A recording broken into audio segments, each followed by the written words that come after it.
Good morning friends.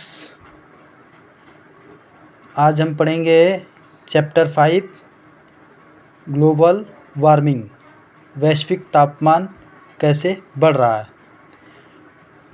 तो the whole climate of the world is changing regularly because of the increasing global warming by the natural means and human activities.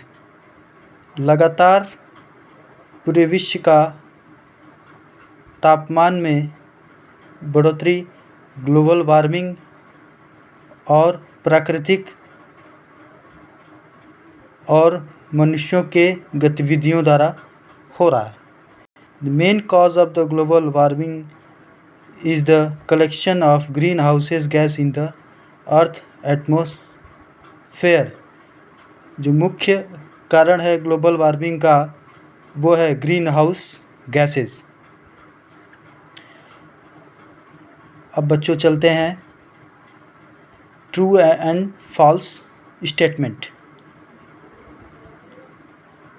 Warmer temperature will lead to increase food supply due to longer growing season. गर्म तापमान क्या भोजन को लंबे समय तक growing season मतलब उगाने में, सप्लाई बढ़ाने में बढ़ावा देता है? इसका स्टेटमेंट्स होगा फॉल्स।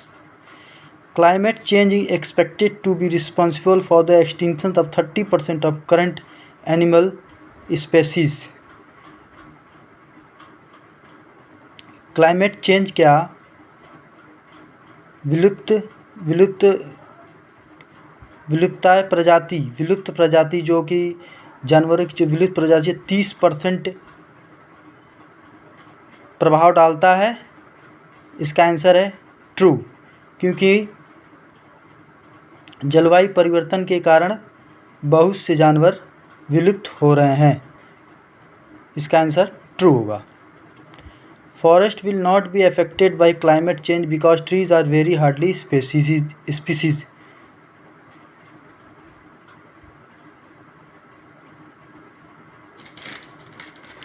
फॉरेस्ट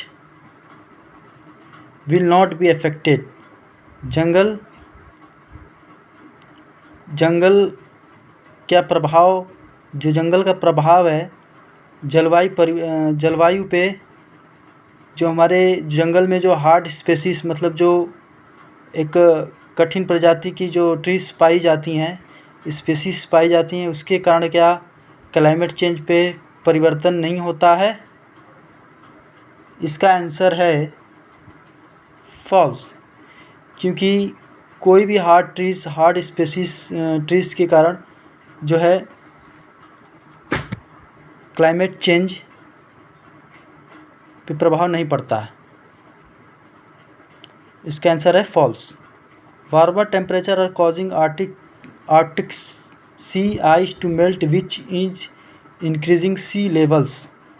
क्या गर्म तापमान आर्कटिक सी आइस को पिघलाने में लिए समुद्री लेवल मतलब समुद्र का जो लेवल है उसको बढ़ाने के लिए क्या जिम्मेदार है? तो इसका आंसर भी होगा false. Climate change will only cause a small increase in temperature. जलवायु परिवर्तन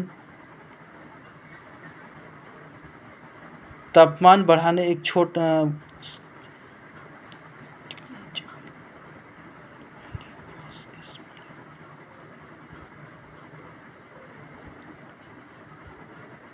जलवायु परिवर्तन क्या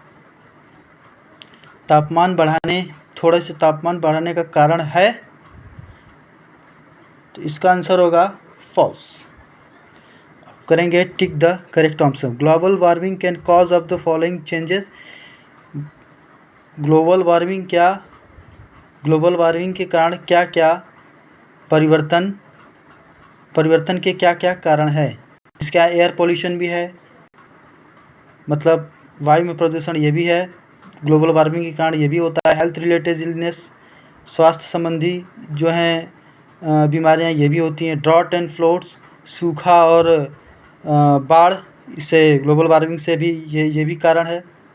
ऑल ऑफ देम, इसका आंसर होगा D, all of them. Which of the following option is not an affected of global warming?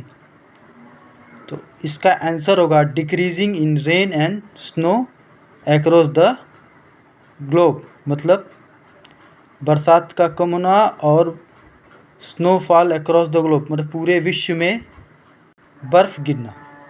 The most adverse effect of global warming has been seen in which the following animal species? Global warming का प्रभाव किस प्रजाति पे या किस जाति पे सबसे ज़्यादा है? तो इसका आंसर होगा पेंगुइन्स। अब फोर्थ पे चलते हैं। Question number 4, which on off the following river does not depend on the Himalayan glacier? कौन सी नदी हिमालय ग्लेशियर, मतलब हिमालय की बर्फ़ है जो ग्लेशियर है उस पर डिपेंड नहीं है, and will not affected if the glacier dries up due to global warming? और ग्लोबल वार्मिंग के कारण अगर बर्फ़ पिघलती भी है, उस पर किस नदी का पिघलती भी है तो कौन सी नदी है जिस पे प्रभाव नहीं पड़ेगा? गोदावरी। थैंक यू बच्चों, थैंक यू चिल्ड्रंस, और मेरे चैनल को ज़्यादा से ज़्यादा सब्सक्राइब करें। मैं ऐसे ही नए नए वीडियोस आपके लिए लाता रहूँगा। Thank you.